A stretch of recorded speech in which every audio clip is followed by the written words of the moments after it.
So without further ado, I present to you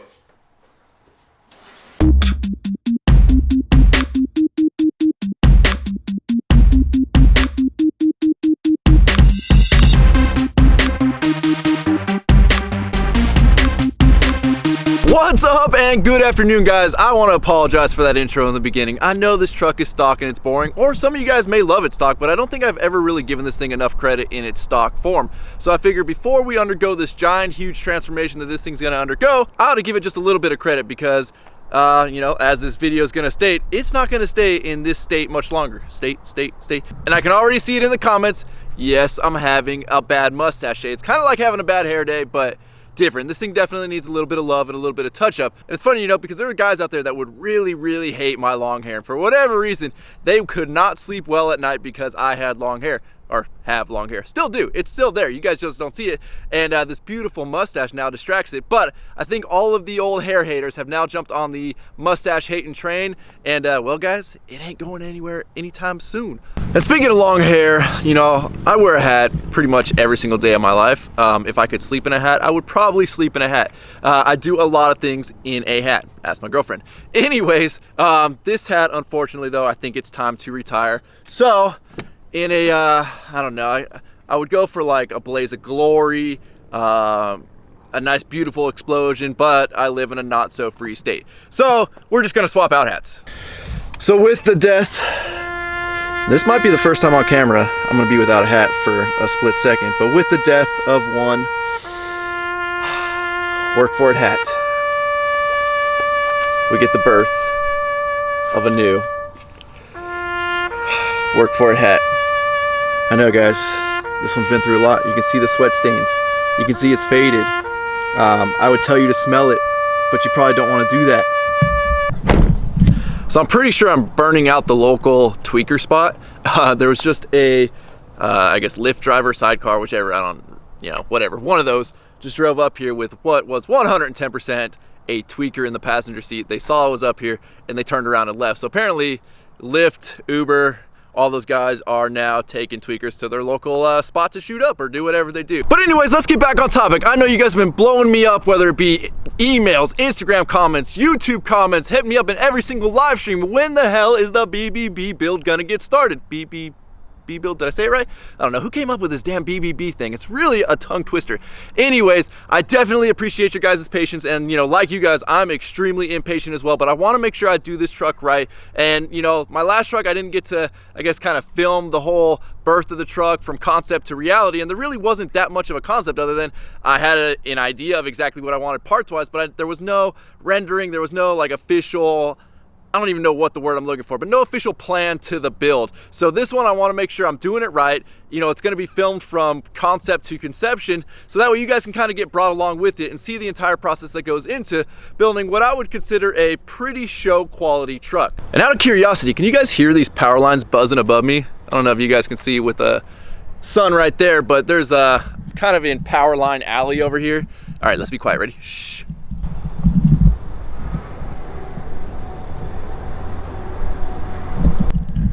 I don't know if you guys can hear that, but I'm not a big fan of any type of electrical work. I do it from time to time, but I have a mad respect for all the linemen out there, the electricians out there that play with that shit all day long. I tip my hat to you guys. So before I get fried from all these microwaves because I'm not wearing my Work For It tin hat, I say we bounce back over to Work For It World Headquarters and let's do the big reveal of the BBB build. Dun dun dun. The suspense. It's killing me.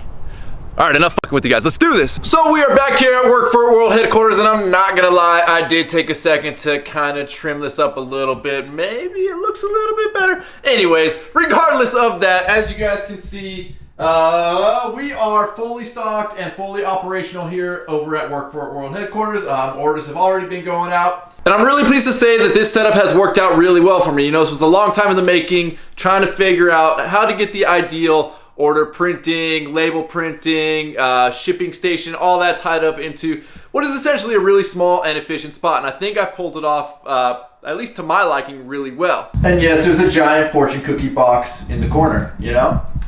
Hey, we're multicultural around here. All right, guys. It's the moment of truth, and yes, I did go for the cinematics here. So without further ado, I present to you the BBB build.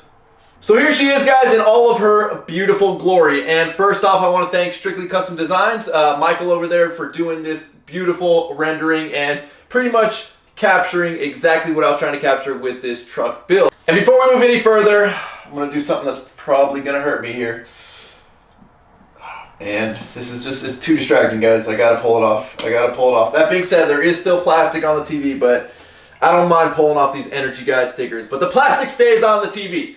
And the first thing I'm sure everybody's gonna notice is no, this is not the Ultimate Air Ride complete custom 4-link with a solid axle swap lift kit. And there's kind of a couple reasons I didn't go that route, and I really do want to thank Ultimate Air Ride. I know they were checking out the channel, and they're actually really willing to work with us, but for a couple reasons, like I said, I did not go with that setup. So we'll get into the reasons why in a minute, but let's start off with exactly what we're going to be doing to this truck. So, front end here, bulletproof, 12-inch lift kit. It's just a tried and true lift kit. I know it, I'm familiar with it.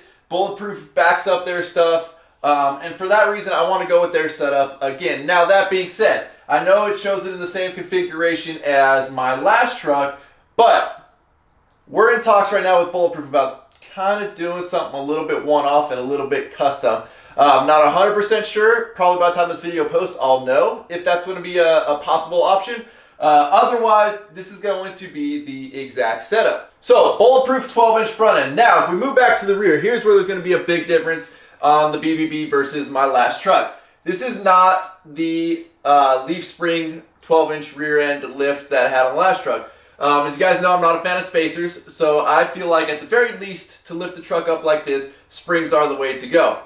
But springs also have a really rough ride, and unless you have a ton of weight in the bed, which they're great when you do, it can be rough. Now, I'm not talking like, you know, you're bouncing through the ceiling rough, but it could be a lot more plush coming from, you know, driving anything other than a truck. From the factory, these things are not that plush in the rear. So, for that, I opted to go with the Kelderman 12-inch air ride setup in the rear. Now, this is also a 4-link air ride setup, and it comes complete with all of the air tanks, the compressors, the ride level controller, and all that. So since that is all stuff I'd be adding anyway, you know, with the train horn setup and all that, it's kind of good to roll everything in together into one package. So I'm really excited to try that out. I've never driven a truck with a Kelderman air ride setup. It's something that I've really liked, you know, for the longest time. And I'm sure you guys are asking, why don't I do Kelderman in the front? Well, Kelderman doesn't make a 12-inch air ride kit in the front. Actually, they don't make an air ride kit in the front at all for independent front suspension trucks. So your only option is, I think it's the 8-10, which if you guys know the owner of Off-Road Dynasty, Mark DeCola, who also has a channel here, and I'll put his link down in the info. He has the 8-10-inch setup as well as the 8-10-inch air ride setup in the rear. And his truck's really, really nice, so you guys should check that out, definitely. But anyway, so for whatever reason, Kelderman makes a 12-inch rear, but not a 12-inch front for these trucks. But like I said, bulletproof, tried and true, I can't go wrong there. So for wheels, I opted to go with a forged wheel this time. You know, my last truck had cast wheels. They were fuel wheels, and I really did like those wheels.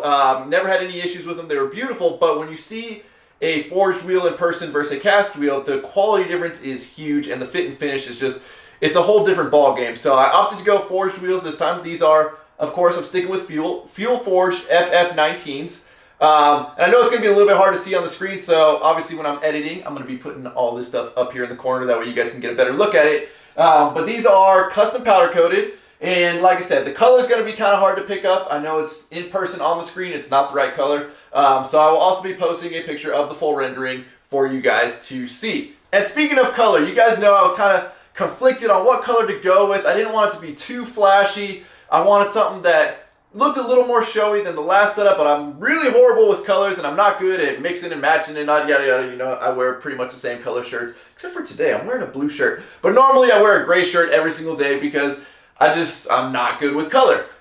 So anyways, that being said, I saw a wheel that had this color on it, and it was a color I had not seen before. It's not something that I feel is played out, and that one wheel that I saw with this color really did inspire this entire build. So I would kind of describe it as a really dark, muted copper almost. It's really hard to describe what color this is, but to me, it still retains that amount of class. It's not a super played out show vehicle. It's not I don't even know how to explain it. It's not going to draw a lot of stupid attention to it, but when you start looking close and you look at all the details, you're going to really kind of see the quality that's gone into it. So moving away from the wheels, we move up to, obviously we're going to be doing custom headlights on this truck. On the Chevy, I didn't necessarily mind the headlights other than just the tiny little touch of the amber in the turn signal, but the headlights were black and they blended in with the black cross section of the grille. Now obviously on the Denali, the headlights are much uglier in my opinion. So at the very least, this is what's going to happen to the headlights. They're going to get completely color matched so they almost blend in and disappear with the truck.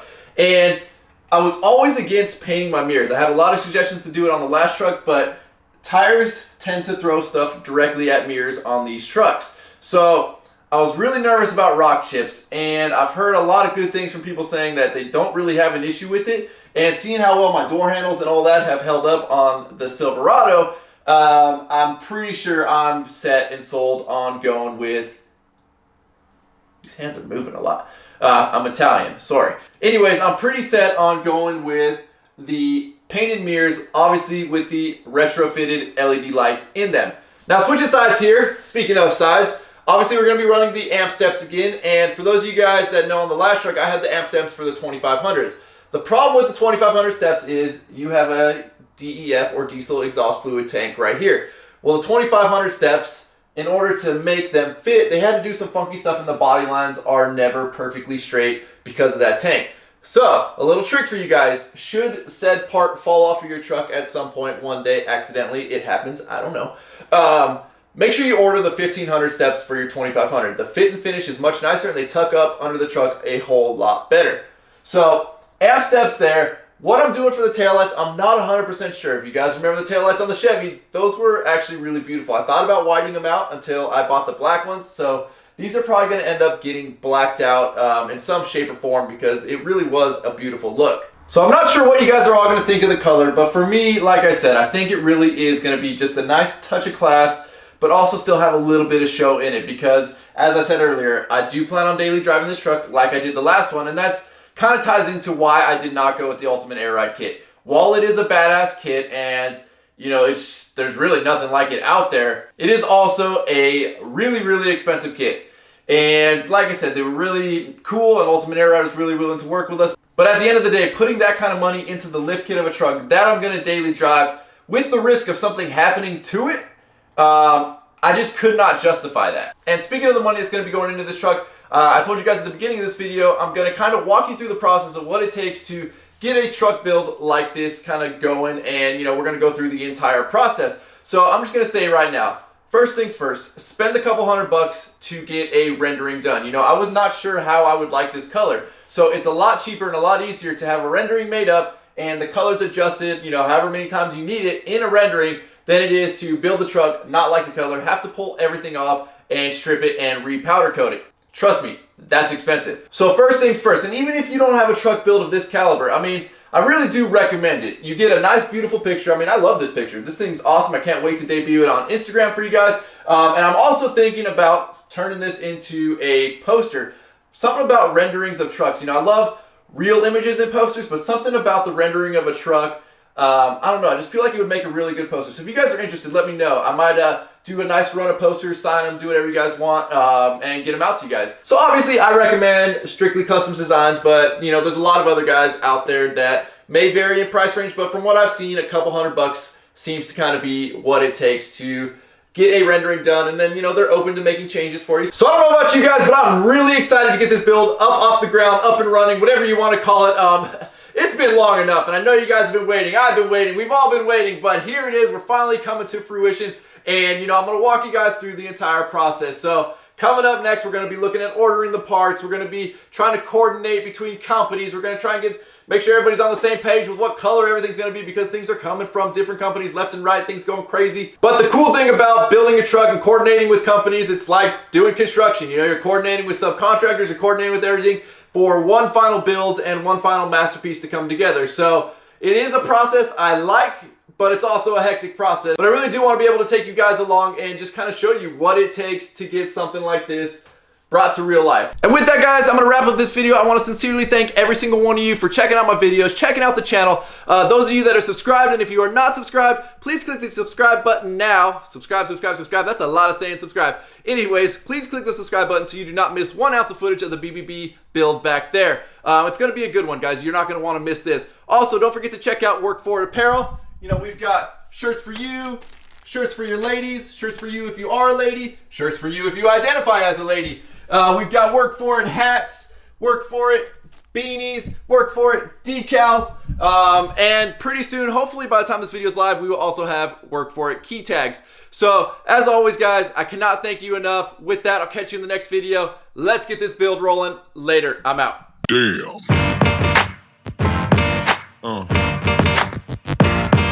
Yeah.